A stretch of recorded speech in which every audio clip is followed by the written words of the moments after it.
Order जी। I hope you all are doing extremely well. आज की इस वीडियो में एनएलपी का यूनिट वन शॉट में कंप्लीट करेंगे। यूनिट वन में अपन को एनएलपी का इंट्रोडक्शन और एनएलपी का जो डेटा को फीड करने की मेथड है, उसमें अपन वर्ड लेवल एनालिसिस के टाइप पढ़ने वाले हैं।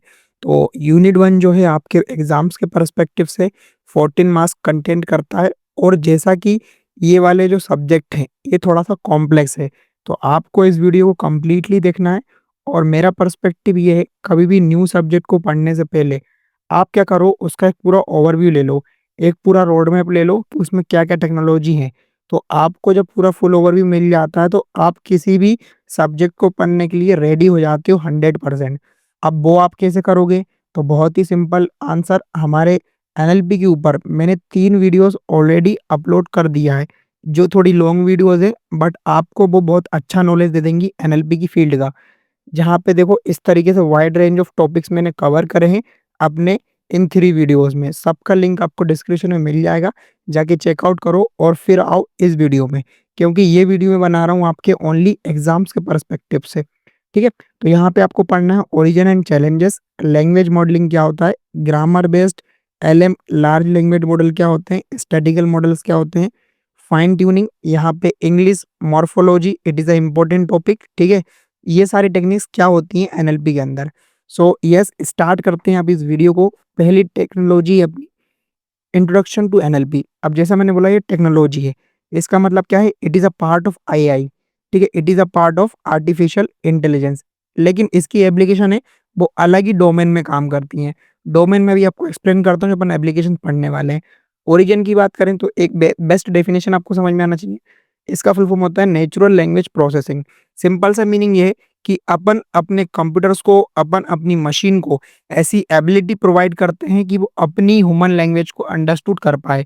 यही इस डेफिनेशन में लिखा है, is the intersection of computer science, artificial intelligence and linguistics. अब इसका मीनिंग क्या है? इसका मतलब होता है static knowledge and study about any language, focusing on interaction between human and computer using natural language. अब नेचुरल लैंग्वेज क्या होती है? जिसमें मैं आपको रीड करा रहा हूँ, जिसमें मैं आपको पढ़ा रहा हूँ, हिंदी, इंग्लिश, ऐसे कई सारी नेचुरल लैंग्वेज होती हैं ह्यूमंस के लिए, जो अपन आपस में बात करते हैं। कई सारे देश हैं, उनकी कई सारी एक पर्सनल लैंग्वेज है। उन पर्सनल लैंग्वेज के बेसिस पे ह्यूमन लैंग्वेज आपकी मशीन समझ पाए, तो उन एप्लीकेशंस को बोलते हैं अपन natural language processing NLP, natural language based applications. ठीक है, अब ऐसा करना ही क्यों है? यदि सोचो आपके पेरेंट्स या फिर आपके कोई फ्रेंड क्या है, अनएजुकेटेड हैं और उनको एटीएम से पैसे विड्रॉ करने हैं, तो वो कितना परेशान होंगे। पर सोचो यदि ऐसा हो कि वो एटीएम मशीन आपकी नेचुरल लैंग्वेज में बात करके आपके आउटपुट दे पाए, भाई मैं आ गया हूँ, प्लीज़, वो बोले कि आप पिन डाल दो, फिर वो बोले कि आप यहाँ बटन पे क्लिक करो, स्क्रीन पे यहाँ पे आपका एंटर दबा दो, एंड फिर वो आपको विड्रॉ करके दे दे। तो कितना आसान हो गया कंप्यूटर को यूज़ करना, कितना आसान हो गया मशीन को यूज़ करना। तो बेसिक सा फंडामेंटल यही था। ओरिजिन की बात करें तो एनएलपी एप्लीकेशन कुछ चीज़ों से मिलके बनती है। सबसे पहली जो चीज़ है वो है आपका आर्टिफिशियल इंटेलिजेंस, मशीन लर्निंग और डीप लर्निंग के एल्गोरिदम, जो कि कॉम्प्लेक्स डेटा के ऊपर काम करेंगे। वो डेटा कौन-सा होगा? वो डेटा होगा आपके ह्यूमन लैंग्वेज का डेटा। इन दोनों के कॉम्बिनेशन के बाद आपको कंप्यूटर साइंस के बेसिक फंडामेंटल्स, हार्डवेयर्स, इन सब का भी यूज़ करना पड़ेगा। तब जाके आप एनएलपी जैसे एप्लीकेशन को बिल्ड करोगे। फेमस एग्ज़ाम्पल यदि मैं दूँ आपको, तो अभी अपन डिस्कस करते हैं इसके बाद फेमस एग्ज़ाम्पल इसके क्या-क्या हो सकते हैं। इस वाला पूरा हिस्टोरिकल कॉन्टेक्स्ट को आप समझो, किस तरह से आपका एनएलपी बूम हुआ। 1950s के अंदर Alan Turing paper on machine intelligence, ये आपका पहला ऐसा एनएलपी मॉडल था जो कि पेपर ट्यूरिंग के ट्यूरिंग पेपर के ऊपर वर्क किया, जिससे अपन को पता चला कि हाँ, मशीन इंटेलिजेंस हो सकती है। 1980s में क्या हुआ, थोड़ा राइज आया, क्योंकि अपन ने रूल बेस्ड सिस्टम बना लिए, ग्रामर ड्राइवन अप्रोचेस को अप्लाई कर दिया और अपन को कुछ सिस्टमेटिकल नंबर ऑफ रिजल्ट्स मिलने लगे, जिससे कि एनएलपी थोड़ा और बूम हुआ। 1980s के साथ अपन ने शिफ्ट कर लिया स्टैटिकल मॉडल्स, जो कि काफ़ी ज़्यादा अच्छा अपन को रिजल्ट देने लगे। तो कुछ इस तरीके से इसका पूरा ग्राफ है। यहाँ से अपन ने शुरुआत करी, यहाँ पे अपन ग्रामर थ्योरी आ गई, यहाँ पे अपने कंप्यूटेशनल, यहाँ पे सिंबॉलिक और यहाँ पे स्टैटिकल्स। अब स्टैटिकल्स मतलब कि प्रोबेबिलिटी बेसिक पे अपन आगे डिस्कस करने वाले हैं किसी नंबर या किसी टेस्ट के बेसिस पे नेक्स्ट वर्ड को प्रिडिक्ट करना। ठीक है, ये काम बहुत आसानी से होने लगा with the help of this model. अब देखो, अभी मैंने आपको बताया था एनएलपी की फेमस एप्लीकेशंस क्या क्या हो सकती हैं। सबसे पहली बात तो चैटबॉट, हर एक वेबसाइट, हर एक एप्लीकेशन, हर एक बड़ी सर्विस आपको चैटबॉट की सर्विस प्रोवाइड कराती है, और चैटबॉट्स आपसे ह्यूमन की तरह बात करते हैं। ठीक है, मशीन ट्रांसलेशन, जैसे कि गूगल ट्रांसलेटर, आपने हिंदी में कुछ पूछा, उसने आपको इंग्लिश में कन्वर्ट करके दिया, वो क्या है, वो भी एक ह्यूमन लैंग्वेज का पार्ट है। इसको सारे हिंदी के सिंटेक्स, हिंदी ग्रामर को कन्वर्ट कर दिया किसमें, इंग्लिश और इंग्लिश ग्रामर में। तो ये जो टास्क हुआ, it is also possible with the help of NLP. Sentimental analysis like twitter statement, sentiment है, ठीक है, पॉजिटिव है कि नेगेटिव है, इस तरह के टास्क भी आप एनएलपी एप्लीकेशन के थ्रू करते हो। ठीक है, और यहाँ पे फेमस एप्लीकेशन आप जो डेली बेसिस पे यूज करते हो वो है आपका गूगल का असिस्टेंट एंड एप्पल का सिरी। ठीक है, अब चैलेंजेस भी हैं भाई, यदि इतनी कॉम्प्लेक्स फील्ड है, नई फील्ड है, इस पे अप्लाई करने के लिए जब अपन इतना कॉम्प्लेक्स काम करेंगे तो अपने को बहुत सारे चैलेंजेस देखने पड़ेंगे। अब इन चैलेंजेस के बारे में आपसे बहुत डिटेल में पढ़ना है, बिकॉज इन्हीं पे आपको कॉन्सेप्ट समझ में आने वाला है कि एनएलपी क्यों डिफिकल्ट है सीखने के लिए, और डिफिकल्ट के साथ साथ कितना यूजफुल भी है। सबसे पहला जो चैलेंज है वो है एम्बिग्यूटी। एम्बिग्यूटी का मतलब क्या होता है, word sentence with a multiple meaning. ठीक है, अब एक सेंटेंस के कई सारे मीनिंग हो सकते हैं, जैसे कि ये यहाँ पे बोल रहा है call me a taxi please, ये बॉय, एंड यहाँ वुमेन क्या समझ रही है, you want me to get you a taxi, और you tell you are a taxi. ये कंफ्यूज हो गई कि तुम मुझे टैक्सी बोल रहे हो या फिर तुम टैक्सी बुलाने को बोल रहे हो। ठीक है, तो ये थोड़ा कंफ्यूजिंग वाला वर्ड हो गया। आई होप कि आप समझ पा रहे हो, एम्बिगुइटी का मतलब होता है एक वर्ड के दूसरे मीनिंग होना।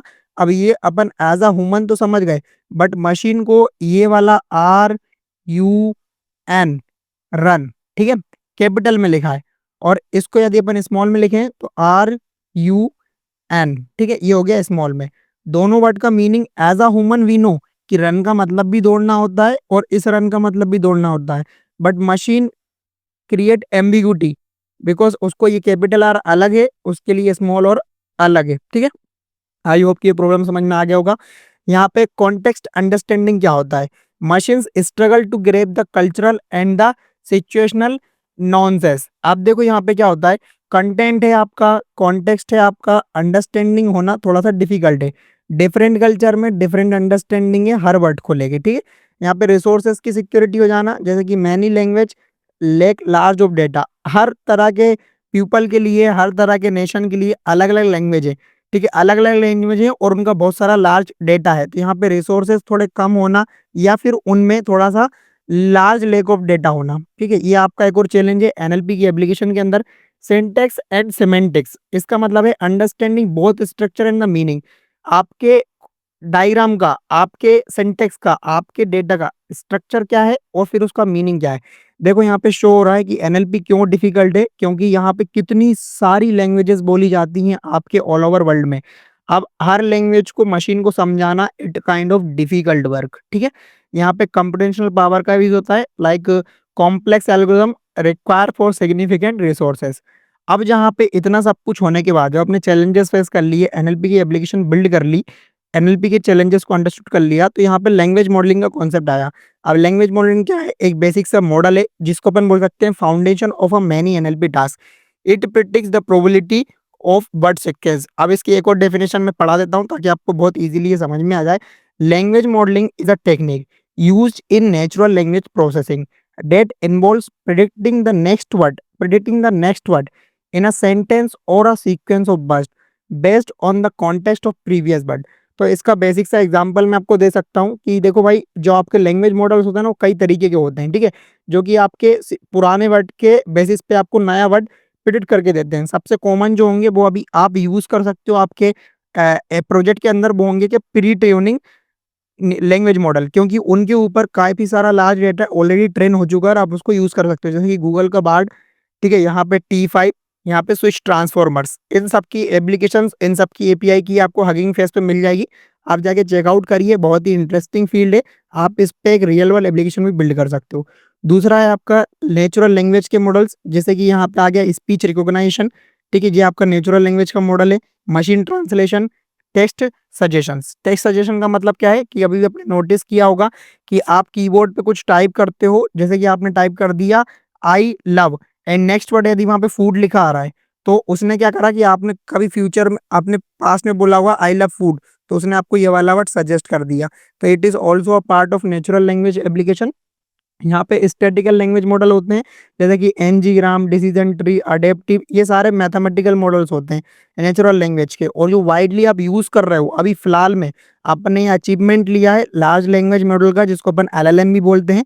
Famous application like chat GPT, GPT-3, यहाँ पे पीलाम, यहाँ पे लामा, ठीक है, ये सारे मॉडल्स आप यूज कर रहे हो करेंटली, जिनसे आप नेचुरल ह्यूमन की तरह बात करते हो। तो ये हो गया आपका नेचुरल लैंग्वेज का कॉन्सेप्ट। और आपने नोटिस किया होगा इसमें कॉन्सेप्ट यही है कि प्रीवियस टेस्ट के बेसिस पे आपको न्यू वर्ड से आंसर करना। अब देखो यहाँ पे ग्रामर बेस्ड मॉडल होते हैं। ग्रामर बेस्ड मॉडल कुछ नहीं होते हैं, ये आपके प्री डिफाइंड रूल के ऊपर वर्क करते हैं। कुछ rule, set of rules. Grammar क्या है? Set of rules to say something, set of rules to do something. तो इस तरीके से रूल अप्लाई होते हैं। यहाँ पे बेसिक से समझ लो, सेंटेंस, नाउन पेयर्स और वर्ब को मैच करके आपको आगे आउटपुट दिया जाता है। अब कैसे आप उसको अंडरस्टूड कर सकते हो? एग्जांपल दिया है, a glass is a transparent. तो यहाँ पे इस पूरे वर्ड को अपन क्या मान लेंगे? प्रोबेबिलिटी ऑफ बर्ड्स, ठीक है, यहाँ पे PI मान लिया। अब इसको अपन कंडक्ट करेंगे, क्या करेंगे? इसको ब्रेक करेंगे धीरे धीरे। We need to see all the possible combination based on the rule on the given below. तो देखो यहाँ पे दिस इज द अलग part, class and this is a part, this class is a part, transparent and this class part. तो ये चार जो probability बनी है, इसके बेसिस पे अपन यूज कर सकते हैं। और इसको अप्लाई करने के लिए जो टेक्निक होगी वो होगी अपनी पार्सिंग एंड सिंटैक्स की चेकिंग।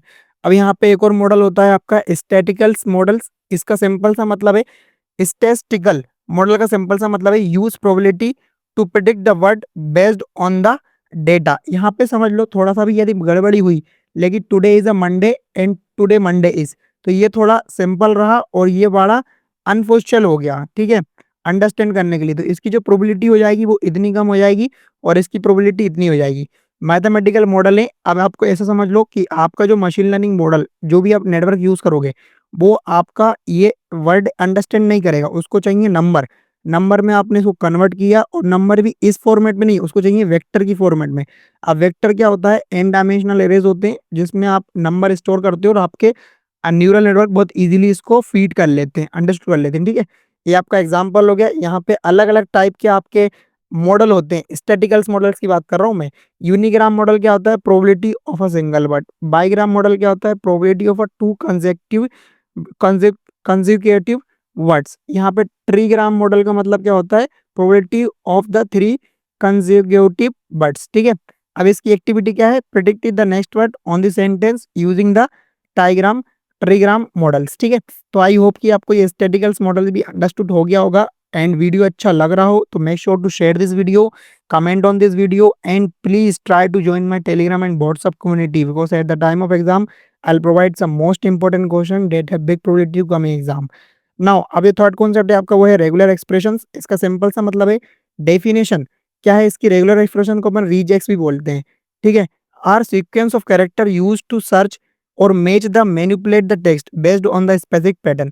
सिंपल सी बात है, यदि अपन किसी पैटर्न के ऊपर, किसी डेटा के ऊपर कुछ स्पेसिफिक टास्क अप्लाई करना है, ठीक है, तो अपन रेगुलर एक्सप्रेशन अप्लाई करते हैं। पाइथन के अंदर बहुत ही इजीली अपन अप्लाई कर सकते हैं।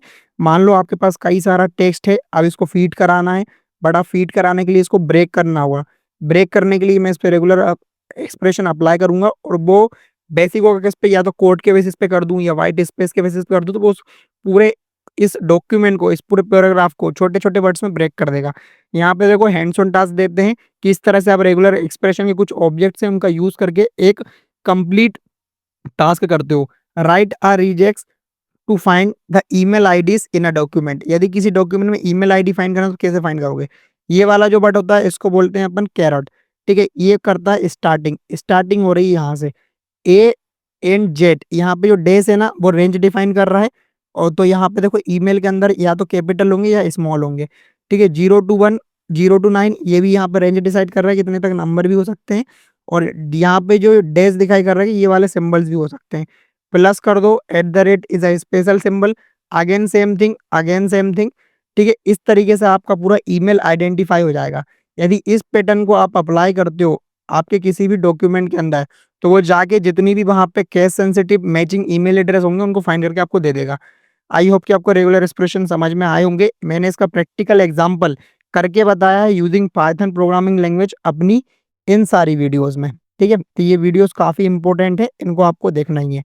अब यहाँ पे फाइनेट स्टेट ऑटोमेटा, इसका मतलब होता है FSA। सिंपल सी मीनिंग है अ machine with states and transition based on input.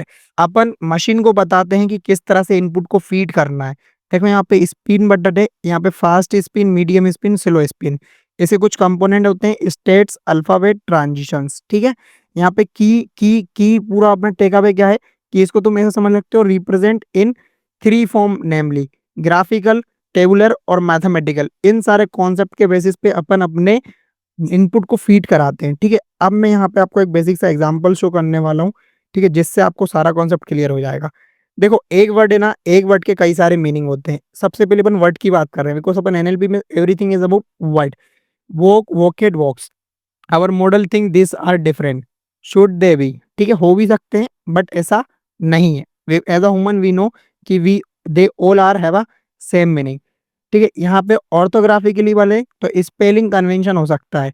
यदि किसी ने स्पेलिंग गलत लिखी है, यहाँ पे लिखा है Becky as the night versus black as the night, तो यहाँ पे नॉट रियली लिंग्विस्टिक मीनिंगफुल। यहाँ पे इसको अंडरस्टूड करना थोड़ा डिफिकल्ट होगा अपने मॉडल के लिए। ठीक है, तो अब मैंने आपको ये क्यों बताया, बिकॉज यहाँ पे ये जो सारे टेक्निक्स है ना, इनके थ्रू अपन इन सारी चीजों को रिड्यूस करते हैं, इन एरर को रिड्यूस करते हैं। ठीक है, और यहाँ पे इसका इंपॉर्टेंट मैं बोलता हूँ, इसका आपको शॉर्ट नोट आ सकता है। इंग्लिश मॉर्फोलॉजी क्या होता है, तो बहुत अच्छी डेफिनेशन लिखी। Look, morphology analysis is a field of linguistics that studies the structure of a word. Very important. It identifies how a word is produced through a uses of morphemes. A morphemes is a basic unit of a English language. तो ये एक तरीके का analysis technique है जो किसी अपन word या फिर किसी लैंग्वेज के ऊपर करते हैं। ठीक है, कैसे वर्ड प्रोड्यूस हुआ, क्या उसका मीनिंग है, क्या उसका बेसिक यूनिट है। The morpheme is a smallest element of a word, has grammatical function and the meaning. Free morpheme is bound. The morpheme are the two types of morpheme, single morpheme and become the complete word. ठीक है, instance के लिए समझ लो, एक बस कैसे हुआ, bicycle कैसे हुआ, एंड सो फोर्थ। तो आप क्या समझे कि मॉर्फी जो है, other hand can not stand alone, must be joined a free morphine. यहाँ पे कुछ टाइप्स होते हैं, आपने समझ लिया। मॉर्फिंग का मॉर्फोलॉजी का मतलब है किसी भी वर्ड के ऊपर डिटेल में एनालिसिस करना, कहाँ से उसकी मीनिंग है, कहाँ से उसका पूरा फंक्शन है।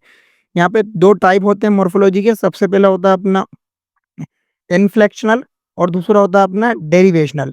इसका मतलब होता है change the tense and the plurality. ठीक है, जैसे कि केट को केट्स कर दिया, create the new word, happy का कर दिया हैप्पीनेस। तो ये दो तरीके से आप अप्लाई करते हो जिससे कि आप किसी वर्ड का मीनिंग या फिर उसकी फंक्शन को समझ सकते हो। और बहुत ही सिंपल तरीके से बोलूं तो इंग्लिश मॉर्फोलॉजी का मतलब होता है it is a system in order to structure the entire language and make some sense. ठीक है, यदि किसी वर्ड के अंदर सेंस क्रिएट करना है तो अपन को इंग्लिश मॉर्फोलॉजी का यूज करना पड़ेगा। एनएलपी एप्लीकेशन का मान लो एक पूरा पैरामिड होता है, एक पूरा पैरामिड होता है। ठीक है, जहाँ पे किसी भी लैंग्वेज के वर्ड का सिंटेक्स, यहाँ पे उसका सेमेंटिक मीनिंग, यहाँ पे उसका मीनिंग और यहाँ पे उसका इंग्लिश का मॉर्फोलॉजी, ये सारी चीजें जब क्लियर होंगी तभी आप एक परफेक्ट एनएलपी एप्लीकेशन को बिल्ड कर पाओगे। ठीक है, तो सोचो जरा, मैंने इस फील्ड में काफी ज्यादा नॉलेज गेन किया है, तो ये वीडियो अच्छा है तो प्लीज इस वीडियो को शेयर भी करना, बिकॉज मैं चाहता हूँ कि आपके फ्रेंड्स भी इस वीडियो का यूज करें और अच्छे से एग्जाम में पास हों। यहाँ पे अपन को पढ़ना है आप transducers for lexicon and rules. तो इसका डेफिनेशन क्या है, ऐसा मशीन जिससे अपन मैप करते हैं अपने इनपुट को आउटपुट को यूजिंग सम रूल्स। तो यहाँ पे ये वाला जो वर्ड है ना, इसका मतलब ही समझ लो they are set of some rules. यहाँ पे लिखा है lexicon is essential a list of words, a list of words that can be use to stamp and affix the dead wood should them to form a new word. यहाँ पे अपन कुछ इस तरीके से अपने वर्ड को फीड करते हैं कि वो एक नया वर्ड का मीनिंग ले ले। ठीक है, यहाँ पे इनपुट के लिए run plus running, output is running. ठीक है, यहाँ पे रूल क्या हुआ, इफ अ बस end with E drop it at adding the ING. तो कुछ रूल के बेसिस पे अपन क्या करते हैं, अपने इनपुट को आउटपुट में फीड कराते हैं। Very simple. अब टोकनाइजेशन एक बहुत ही बेहतरीन कॉन्सेप्ट है समझने के लिए। ठीक है, ये अपन ने इतना सब कुछ कवर कर लिया, थोड़ा सा ही बचा हुआ है, फोकस करते रहना वीडियो में। अब टोकनाइजेशन क्या है? Splitting text into a words और अ सेंटेंस। जो मैंने अभी रेगुलराइजेशन वाली टेक्निक बताई थी ना, रेगुलर एक्सप्रेशन वाली, उससे अपन टोकनाइजेशन को अचीव कर सकते हैं बहुत ही ईजिली। इसका क्या है? ये अपनी पहली प्रोसेस होती है। That is a part of entire normalization process, is also known as tokenization और सेगमेंटेशन ऑफ अ वर्ड्स। ठीक है, अब आप करते कैसे हो उसको?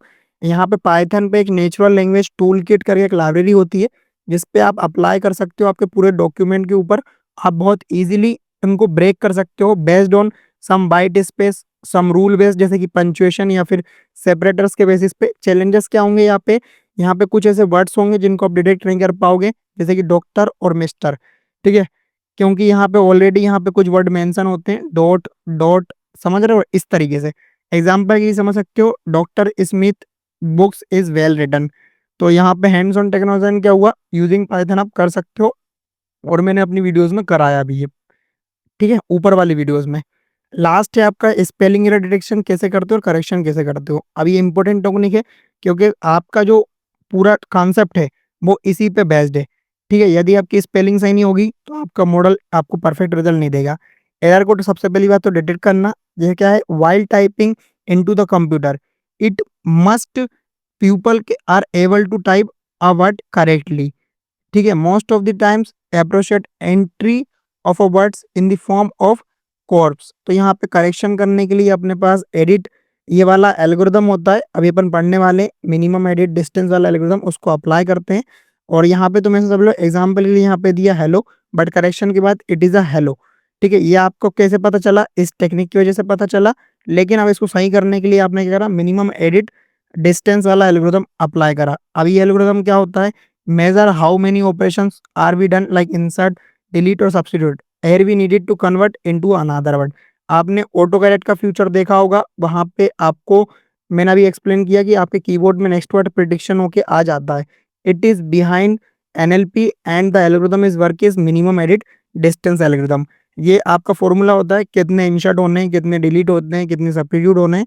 डायनेमिक प्रोग्रामिंग टेबल के अंदर रो आपका सोर्स वर्ड होता है और कॉलम्स आपके टारगेट वर्ड होते हैं। ठीक है, इनपुट की समझ लो किटिंग एंड सेटिंग। तो यहाँ पे के और एस यहाँ पे क्या हो गए? इंसर्शन हो गए। यहाँ पे आप काफ़ी सारी प्रॉब्लम सॉल्व कर सकते हो मिनिमम एडिट के साथ। अब एडिशनल टिप क्या है आपके एग्जाम के लिए? सबसे पहले तो आपको यूज़ करना है अच्छे डायग्राम। ठीक है, आपको जो भी कॉन्सेप्ट है उनको हाईलाइट कर देना है, फॉर्मूले उसको मेंशन कर देना है। एंड आप हर एक टेक्निक के लिए, हर एक कॉन्सेप्ट के लिए एग्जाम्पल प्रोवाइड करोगे रियल वर्ड से रिलेटेड, और थोड़ा सा फ्लो चार्ट बना के मेंशन करना। यदि आपको यूनिट 1 का वीडियो अच्छा लगा हो और आपने यहाँ तक आए हो, तो आई गारंटी यू इस यूनिट से आपके 14 मार्क्स कोई नहीं रोक सकता। ठीक है, तो thank you guys for coming me at the last of the video. मिलते हैं यूनिट 2 की वीडियो में। आई होप कि आपको ये वीडियो बहुत पसंद आया हो। आप इस वीडियो को शेयर कर दीजिए आपके फ्रेंड्स के साथ। एक बेसिक सी रिक्वेस्ट आपसे बस यही है।